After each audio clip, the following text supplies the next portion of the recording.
Natatandaan niyo po ba yung pinag-usapan natin kaninang umaga? Tungkol sa panaginip. Okay, ang panaginip ay, ano siya? Number 1, direksyon. Number 2, babala. Number 3, ano po yun? Utos. Na kailangan mong sundin. No, bibigyan ka ng pangarap ng Diyos. Ngayon, kailangan mo tuparin. No? Narinig natin yan. Sa isang banda po, ang panaginip ay isang babala sa ibang tao, hindi sa iyo. No, pero kung halimbawa, okay, pwede kang gamitin ng Diyos para kausapin ng ibang tao sa pamamagitan ng panaginip. Hindi nagpakita sa iyo ang anghel, hindi nagpakita sa iyo ang Diyos, pero binigyan ka niya ng panaginip para sabihin sa iba. No? So, pwede kang gamitin ng Diyos dito. Pero ang rule po ng panaginip, halimbawa, sabihin natin, si Sarangaya ay nananaginip na panaginipan niya na si Putian ay naglalasing. So, ano ibig sabihin nito? Ganito po, ang rule po sa ganito, huwag mo pagkakalat. Kasi sa iyo lang naman sinabi ng Diyos, hindi sa buong mundo eh. So, huwag ka magchichismis. Sa iyo lang. Ngayon, sabihin mo sa Kanya. Na, paano kung magalit sa akin yun, sabihin mo pa rin. Paano kung nagkamali ako, sabihin mo pa rin. Baka hindi totoo, sabihin mo pa rin. Yan ang patakaran dyan. Ngayon, kapag ka napanaginipan mo siya na naglalasing, ang ibig sabihin nun, dalawa. Number 2, naglalasing siya. At sinasabihan ng Diyos na, pag-pray mo, patigilin mo. Sabihin mo, para tumigil siya. Yun ang number 2. And yung number 1, unang-unang application ng panaginip ay sa'yo. Halimbawa, sabihin natin, na naginip ka na si Putian ay hindi na nagpe-pray, bago mo siya sabihin, si Putian, si Kuya Putian hindi nagpe-pray. Wag. Ibig sabihin, ikaw siguro ang hindi nagpe-pray. Bago mo i-apply sa iba yan, marami pong tao na nananaginip sa akin na ako daw ay naninigarilyo, alam ko naman sa sarili ko na hindi. So, para kanino yun? Sa kanila. Yun ang mga rules ng panaginip. Ngayon, mga kapatid, hindi po totoo na bibigyan ka ng Diyos ng number ng soapy stick para itaya mo o number ng weteng para itaya mo. Ang Diyos ay hindi gumagamit ng sugal para pagpalain ka. Kaya, hindi totoo yun. No, binigyan ako ni Lord ng ng panaginip na nanalo daw sa soapy stick. Ganyan, okay, sa weteng, gano'n. Hindi. So, mali na po yun sa inyo, mga kapatid. Ang iba rito, naalala ko po yung isang kinukwento sa akin kanina nung nandun kami sa labas. No? Meron pong isang worker na umalis na sa pagka-worker. At itong worker na ito, ayaw nang mag-worker. Nagtrabaho na lang. No? At paniwalang-paniwala sa sarili niya na maliligtas siya kahit hindi siya mag-worker. Ngayon, meron po tayong isang kapatiran, true story ito, kinuwento lang sa akin kanina, dapat tatawagin ko ngayon kaso umuwi na. Yung bigla niya na panaginipan, itong taong ito, yung worker na yun. At ang sabi niya gano'n, na panaginipan kita, hindi ka nakasama sa rapture. Nakuha niyo mga kapatid. Ngayon, nag-reply ito sa kanya, na nanaginip, sabi niya gano'n, ano ang solusyon ba yan? Ngayon, doon sa panaginip, actually, nagising na siya. Nagising na. Pero, nung nakatulog, nagtuloy-tuloy yung panaginip. At ang sabi sa kanya, ang tanging paraan para makasama ka sa rapture ay sundin mo ang kalooban ng Diyos. Ang ginawa po nitong worker na to, nung nalaman na niya yung sinasabi nung nanaginip sa kanya, kinontak ako. Sabi niya, babalik na po ako sa pagka-worker. Kasi ang kaligtasan mo, nasa pagsunod.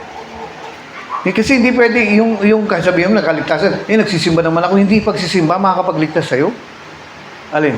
Ang pagsunod. Kasi sabi ko ng Biblia, tinatawag niyo akong Panginoon, Panginoon, ngunit hindi niyo naman ginagawa ang sinasabi ko. Kung tinawag kang ganito, gawin mo. Kung tinawag kang ganyan, gawin mo. At dito po sa simbahan natin, kung tinawag kang mag-worker, mag-worker ka. Kung tinawag kang magpastor, magpastor ka. Kasi kung hindi, malabo kang maligtas. Kasi paano ililigtas ng Diyos ang isang taong hindi niya mautusan? No? Noong isang linggo, nanaginip ako ng isang bear. Ano ba yung bear? Oso. Ang laki-laki niya. Tapos, meron siyang kalabang dalawang leon. Ngayon, yung leon lang ang lumalaban sa kanya. Ngayon, punong-puno kami ng takot. Ang daming mga tao. Pero, punong-puno kami ng mga takot na baka kami atakihin nung oso. Ngayon, ang lumaban sa kanya, humarap sa kanya, dalawang bear, dalawang leon. Ngayon, parang yung leon, ganyan lang kataas, pero yung bear, lagpas pa sa bubong dito. Ngayon, naglalaban sila. Ngayon, hindi matalo nung leon, yung bear, at yung leon, kaya niyang kagatin yung bear, kaya niyang kagatin yung leon, pero hindi niya makagat talaga. At naghihintay kami, punong-puno ng takot ang paligid. Anong ibig sabihin kaya nun? So, ang sinasabi ko po sa inyo, malalim na. No? At ito pa. Yung isang panaginip ko, hindi ako nagkakamali, kahapon lang. Yung cellphone ko daw nawawala kasi parang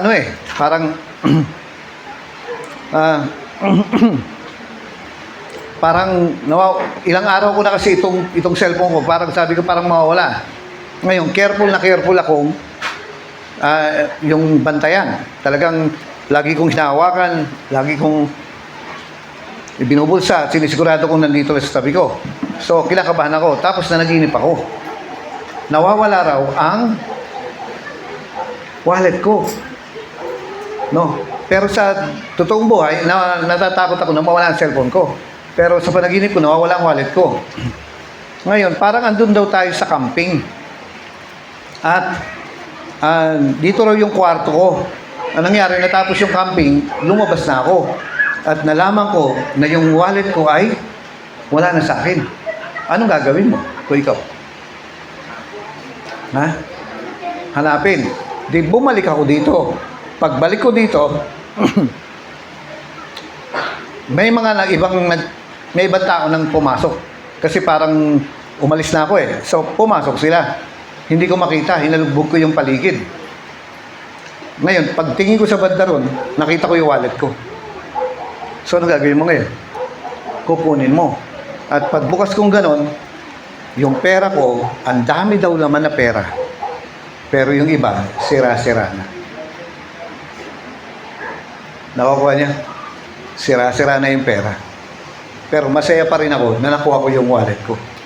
Ngayon, ang nangyari, pagdating ko rin sa labas, pinapatawag ako ng pulis kasi ide-demanda raw ako. Bakit ako ide-demanda? Kasi bakit daw ako nang himasok para hanapin yung wallet. So, natapos po yung panaginip ko. Anong mga meaning yan? Ngayon, maaaring sa inyo ay wala. Pero sa akin, alam ko na ang ibig sabihin. No? Ngayon ito, dahil kahapon ko lang na panaginipan, abangan ang susunod. Ngayon, ito pa yung isang panaginip. No, yung kapatid ko, nakita ko sa panaginip ko, meron siyang tinaling unggoy. Ngayon, yung unggoy na to, huwag po kayong mag-alala. Yung alam niyo ba yung unggoy ng Pilipino?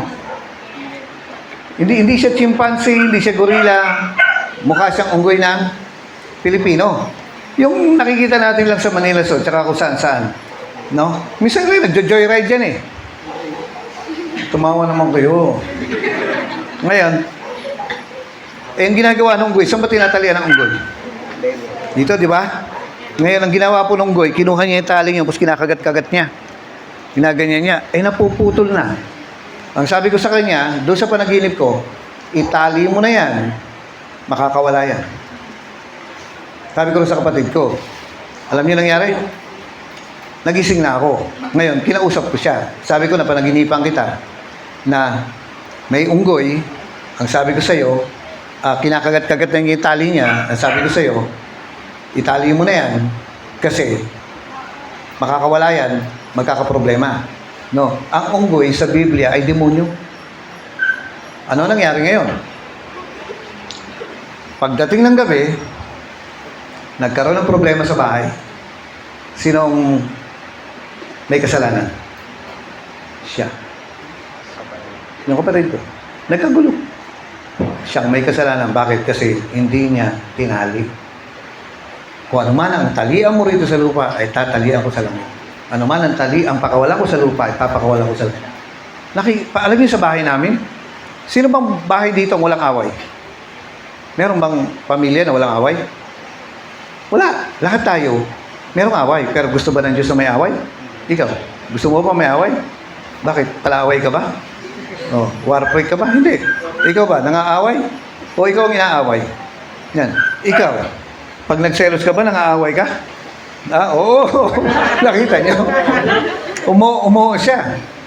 Ngayon, ayaw ng Diyos ng away. Minsan, mapapanaginipan ko po yung bahay namin nasusunog. Ano ibig sabihin nun? Alam ko na ibig sabihin nun. Magkakaroon ng away. At madalas po ito.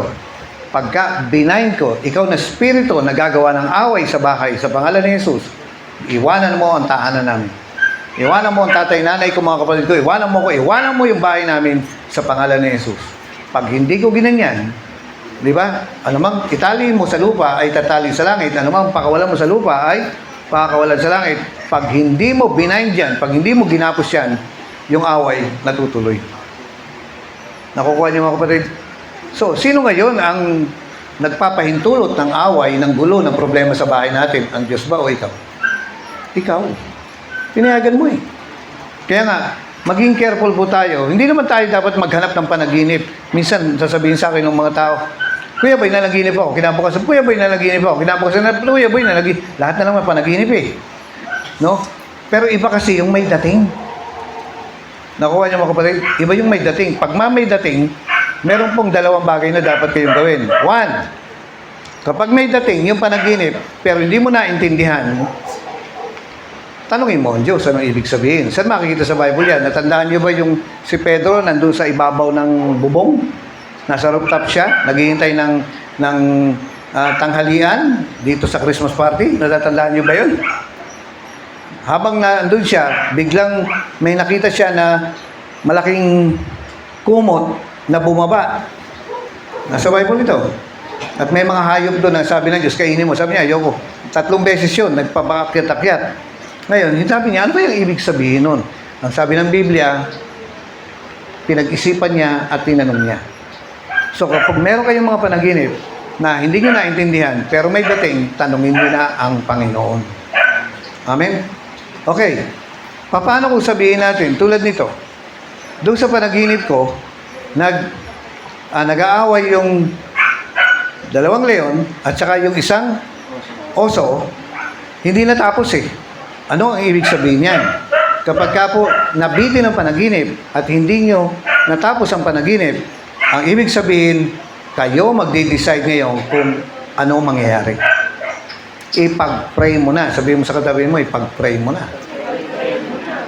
Maaring nakita mo yung simula at yung gitna, pero yung ending, ikaw pa rin ang magde-decide kung mananalo yung bear o mananalo yung leon.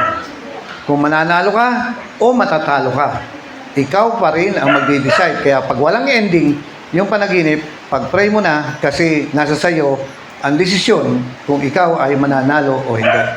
At last, para tsaka natin itutuloy itong ano. Alam ko, mamamasyal pa kayo sa dito sa may Robinson.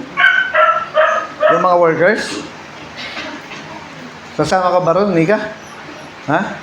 Hindi? Kakain pa ata tayo ng ano ba yun, yung SNR? Ha? Kakain ka ba ng SNR? Wag, malaki yung building yun eh. Ang kainin mo yung pizza. Ano na nga ba sasabihin ko na wala tuloy sa isip ko? Wala, tulungan niyo ako. Ano na iniisip ko? Yung sasabihin ako eh. Sabi ko last time. Hindi nga, nanakaw eh. Ninakaw mo eh. Ano na yung sasabihin ko? Tulungan niyo ako. Ha? Hindi yung... Ito naman, kainan ng worker kagad iisip mo eh. Mamasyal. O sige, ganito po. Ha? Ano yan? Ikaw ang... Ako? Bakit ako? Ayun, okay. Alam niyo ba, yung kapatid ko, nakita ko, kasama niya yung kasintahan niya, ay boy po rin eh. Na, nasa palengke daw kami, nakita ko. Nagkakitaan kami, nakita ko siya. Nagkakitaan kami. Nakikita mo ba? Ngayon, ano nangyari? Umiwas sa akin, sumunod ako, umiwas sa akin, sumunod ako, umiwas sa akin, sumunod ako. Maya-maya, hindi ko na nakita, nasa na. Ano ibig sabihin nun? Bitin, di ba? Pag-pray mo na. Sabi ko sa nanay ko, Nay, nung gising na ako pag-pray natin si yung kapatid ko, magtatanan niya. Ano nangyari? Nagkulang kami sa prayer. Congrats! Nagtanan nga. Sinasabi na ng Diyos sa'yo, gusto ba ng Diyos magtanan? Hindi. Pero dahilan sa nagkulang ka sa prayer, ikaw may kasalanan. At okay, no? Ako ngayon ay pupunta sa camping. Kaso may mga pyesa ng amplifier na kailangan bilhin. Ngayon, wala akong mautusan. Pero sa loob ko, sa heart ko, gusto ko mag-pray. Kailangan ko mag-pray. Parang nararamdaman ko, kulang mag-pray, kulang ang prayer. Pero, paano yun? Kailangan ko pumunta ng Quiapo, ng Graon, para bumili ng pyesa. Ang gagawin ko ngayon, kukunin ko na yung bag ko, lalabas na ako, tapos mamaya, titigil na naman ako. Ibababa ko, uupo ako sa kama ko, magpe-pray ako. Pero hindi aandar yung amplifier sa camping, Sembray Camp, Believers Camp. Kasi nga, hindi ko mabibili ito. Kaya, titigil ako sa prayer, ilalagay ko ngayon yung bag ko, lalabas ako hanggang sa mamaya. Pero gusto ko mag-pray. Bakit may nararamdaman ako gusto ko mag-pray? Naintindihan mo ba? Hindi. Ano lang pa to? Natalisod. Okay. Balik na naman ako ngayon. Pe-pray na naman ako. Pero sabi ko, hindi aandar yung amplifier kung hindi ako bibili. Alam niyo po, mga naka-anim na beses akong ganun ng ganun. Ano ang nanalo? Prayer. Prayer? Logis. Sa mga marunong lang magsabong yan. Natalo po ang prayer kasi hindi aandar ang amplifier kung wala yung pyesa. Pumunta ako. Pinipilit ko magtag sa jeep. Pinipilit ko mag-pray sa daan. Alam niyo, bumili ako ng mga pyesa, bumili ako ng wire, kasama ko yung pamangkin ko, si Gogoy. Nakalagay po yung bag dito at andun yung cellphone ko na dalawa. Alam niyo mga kapatid, nung pauwi na kami, nilagay ko, kinuha ko yung bag ko, inalis ko, nilagay ko sa pamangkin ko. Suot mo. At nung pauwi na kami, pagtingin ko, bakit nakabukas ang bag? Wala mo. Nakaw. Nanakaw. Ano nanakaw? Dalawang cellphone ko. Bakit? Sabihin mo sa katabi mo, hindi ka nag-pray. Gusto ba ng Diyos na manakaw yung cellphone mo? Hindi. Alam niyo ba kung ano yung cellphone ko nanakaw? Yung may tunog yun eh. Dadadan, dadadan, dan, dan. Tunog ng ano? Cherry Mobile. Pero kahit pa sabihin natin Cherry Mobile lang yan, ayaw ng Diyos na nananakawan ka. At pinapaalam sa iyo ng Diyos na kung di ka magpe-pray, may mawawala sa iyo. Kaya sa mga taong tamad, talunan kayo. Talo na kayo ngayon pa lang. Dahil ang prayer, yan ang pangontra nyo sa kapangitan, sa kamalasan ng buhay. Makakapag-asawa ka ng pangit pagka hindi ka nag-pray. Ayan. At sabi ko, last na, si Miss Makapinlap, tabahan mo hindi ko akalain na tumaba ka ng ganyan. Bilog na bilog ka eh. Gano'n ka ba? Ilang buwan na ba yung 6 months? Okay, ito. No offense, Pastora Makapinlap. Hindi ka maaksidente. Hindi mamamatay ang tatay nanay mo. Hindi mamamatay ang kapatid mo. Hindi maaksidente ang kotse mo. Hindi ka masusunogan. Hindi ka mawawala ng pera. Hindi ka mawawala ng cellphone. Nang hindi mo nasasabihin sa iyo ng Diyos. Alam ni Jonah yan. Mayroong nasa-sense yan. Nakukuha niyo mga kapatid. Katulad niya, nagkulang lang kami sa prayer. Nakukuha niyo mga kapatid. Ayaw ng Diyos ng sorpresang aksidente. Ayaw ng Diyos na nanakawan ka. Ayaw ng Diyos na nawawalan ka. Ayaw ng Diyos na umiiyak ka. Ayaw ng Diyos na minamalas ka. Ulitin ko po.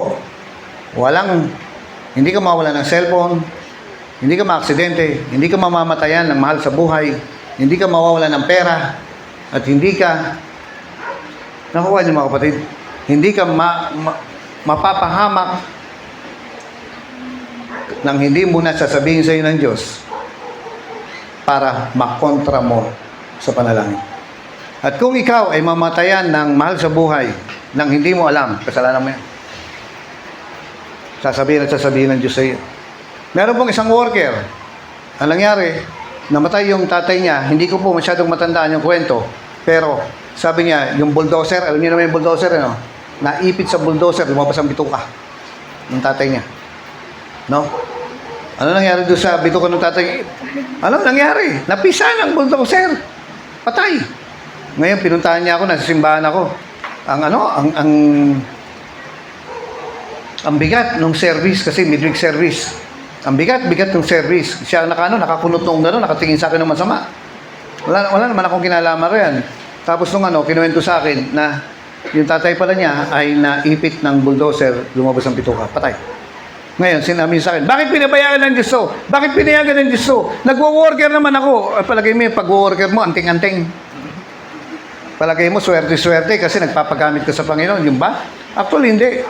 Ngayon, ang dami niyang salita sa akin, hinayaan ko lang, bata masama ang loob E di sige, pinapakinggan ko lang.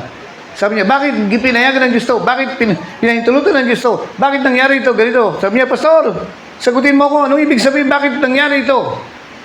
Ngayon, nung siya ay nanahimik na, kinausap ko, hindi mo ba napanaginipan to? Ay, napanaginipan ko, Pastor.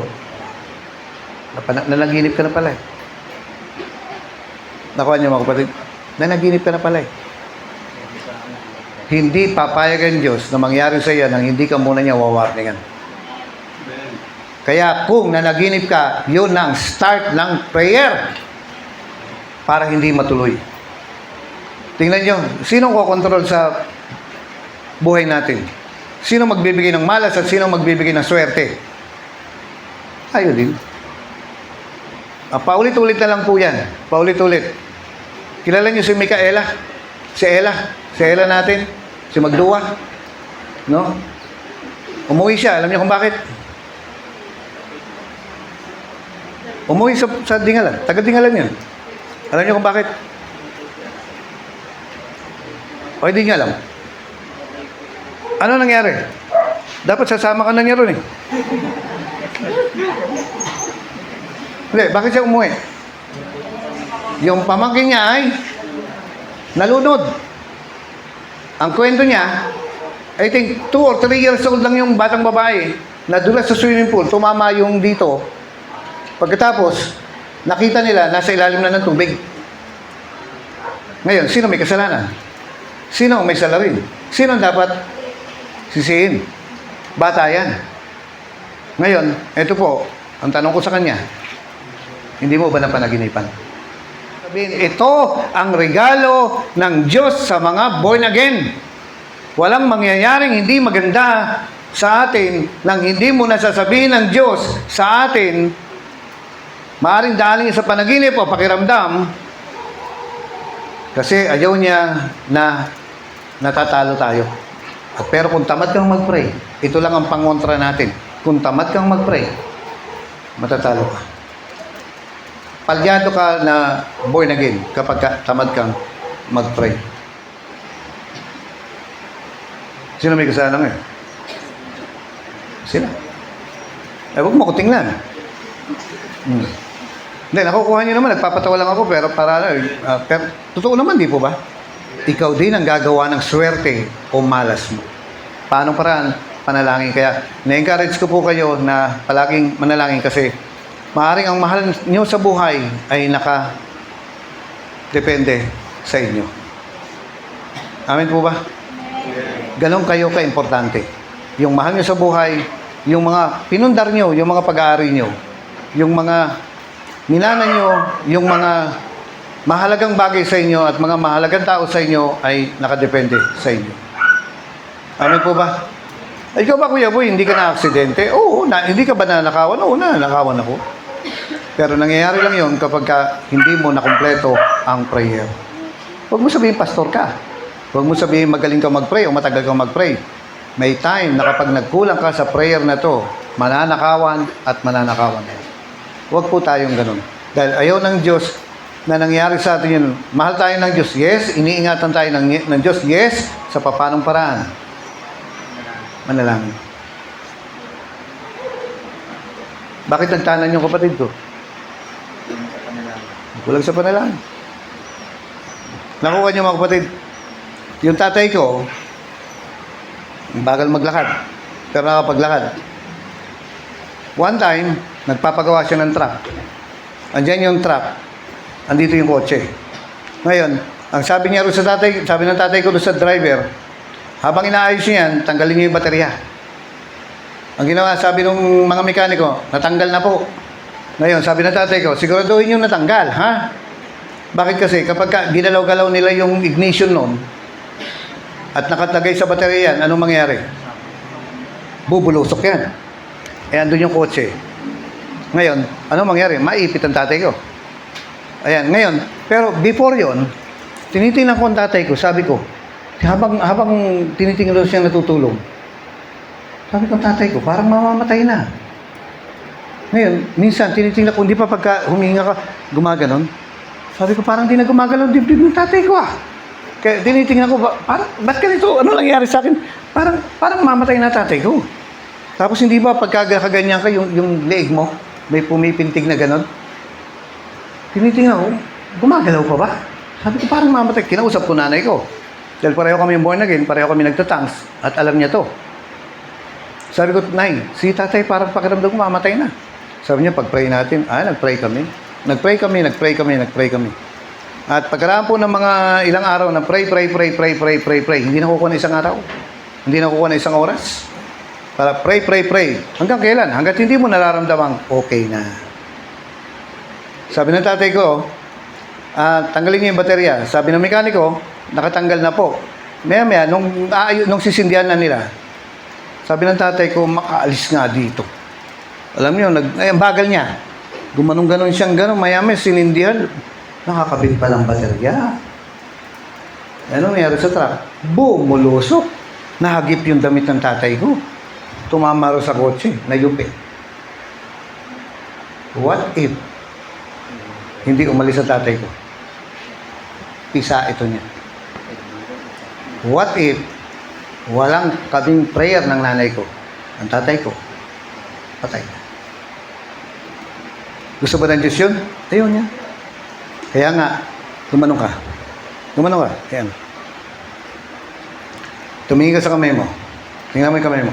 Sabihin mo, sa mga kamay na ito, nakasalalay ang kaligtasan ng mga tao. Okay. Tandaan nyo ba yung sinabi ko kanina? Saan ako nagsimula? Hindi ko natapos kanina eh. Ano yung sinabi ko? Nagsimula ako sa drummer, di ba? Saan pa? Ano ka na nga? Tumag-close na tayo, brother. No? Asan na yung Amerikano mo? Okay. So, ikaw ba, saan ka ba nagsimula ng ministry? MC. Okay, MC. Wow, ngayon apostol ka na, ha? Ay di nagsimula po ako na drummer. Pagkatapos noon, bahista, tapos noon yung lead guitar ba. Pagkatapos noon, yung keyboard. Pero at the same time, pinakauna kong ministry ay pinagpupunas ng bangko. Pagkatapos noon, ang susunod ko pong ministry talaga ay delivery boy. Ano yung delivery boy? Magsusundo ng mga ate ng Bible study. Pagkatapos ng Bible study, ihatid ko rin sila pabalik. No, sarili kong pamasahe, sarili kong lakad. Pagkatapos noon, naging youth leader, youth pastor. Pagkatapos noon, naging senior pastor na, naging pastor na. Associate pa lang muna ako nung una, no? Pastor, associate. Pagkatapos noon, nadagdagan na ng isang simbahan. Nadagdagan hanggang sa lagpas 100 na tayo. No? Nawa, by next year, lalagpas na tayo ng mga abutin sana. Nawa tayo ng mga 165 na yung simbahan natin by next year. Okay. Ngayon, sabi kong ganun, kung alam ko to, hindi ako papayag. Matatakot ako. tatanggihan ko. Kaya nga minsan, hindi sinasabi ng Diyos kasi nakakatakot. Pero ganito, ngayon, nandito na ako, no? At, kinain ko yung pagkain nyo, pinapak ko yung adobo. Masarap kaya ng ano, sabi ko, yung taba ang ibigay mo sa akin, ha? Yun ang masarap eh, yung bawal. Ang lagi ko sinasabi to eh. Hindi ka naman pupunta ng impyerno kung kakain ka ng taba, di ba? Ng baboy. Hindi ka naman pupunta ng impyerno eh. Maaga ka lang pupunta ng langit. Ngayon, after several years, nakita ko na nandito na. Ngayon, meron pang hinihintay ako. Meron pang plano si Lord sa akin sa mga darating na taon. No? Hindi pa naman ako senior eh. Bigyan mo sa katabi mo, ikaw lang ang mukhang senior. Pero si Pastor Boy, hindi pa. Ngayon, ito po. Alam niyo po ba, so ngayon, nakikita ko na yung calling ko. Akala ko nga nung drummer ako, habang buhay na akong drummer eh. Akala ko nga nung nagki-keyboard ako, habang buhay na ako nagki-keyboard. At akala ko nga nung youth pastor ako, habang buhay na ako mag-youth pastor. Pero hindi ko alam, may plano pa pala si Lord. May calling ako. May calling ka rin. Pero alam niyo po ba, yung calling ng isang tao, hindi pa tapos ang Diyos sa'yo. Muntik-muntik ka nga lang tumigil eh. Nag-aalala kami sa'yo, alam mo ba yun? Kaya papatuloy ka lang. Eto, no? Dapat sabunutan kita eh. Tumakas. No. Yan. Itong si Natalie Lison, may calling to. Hindi pa niya alam. Kahit ikaw. Alam mo yan eh. Alam mo na may calling ka. Kahit di ko sabihin sa'yo, nararamdaman mo sa loob. Ngayon, kahit ikaw, ito si Andre, ang galing magtinda kaya ito ng suman kayo dyan. Tsaka ito, oh, kung paano siyang magsungli. Dapat kasi yung pagtitinda mo ng suman, nagtitinda sa amin ng suman eh. Dapat kapag ka nagpapakanta ka, gumagano, dapat yung suman mo, suman kayo dyan. Palagay mo, wala kang calling? May calling ka. Ikaw din. Kahit itong si Christian, ikaw din. At itong si Saranggola. Hindi pwedeng wala kang calling. O, ito pa. Sino ba nakikita ko rito? Si Kuya Carlo. Sa totoo lang, ito ang gusto kong magpastor eh. Kasi sa mahaba nga lang magsalita. Pangalawa sa akin. Pero magandang magsalita si Kuya Carlo. No? Palagay niyo ba si Ate Joan Roma? Walang calling? Meron. Si Nanay Lenny? Meron. No? At ito po. Ang mga calling na yan ay hindi magsisimula kapag walang nag-soul winning sa inyo. Amen. Hindi mag-i-start ang calling ko kung walang nag-soul winning sa akin. Ito ang dahilan kung bakit kailangan lahat ng tao po ay mag-soul win. Mahaba pa plano ng Diyos sa'yo. Tataba at papayat ka pa. Mag-aasawa ka pa. At gusto ko nga sana ako magkasal sa'yo. Kanino? Secret. Pero hindi magsisimula yan kung walang nag-soul winning sa'yo. Yung calling ng isang tao, hindi mag-start hanggat walang nag-soul winning. Yun ang dahilan kung bakit dinadala ka namin sa Panginoon. Para ang plano ng Diyos ay magsimula na sa'yo. Amen?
Pag-ibig ko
Sige po, gawin mong panalangin.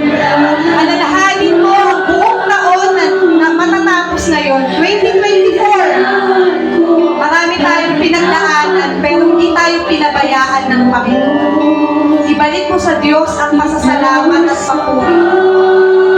Tunay na ikaw ay sapat, Panginoon. Kaligayahan ko at kaganapan ko, O Jesus. Ikaw ay sapat, wala nang iba.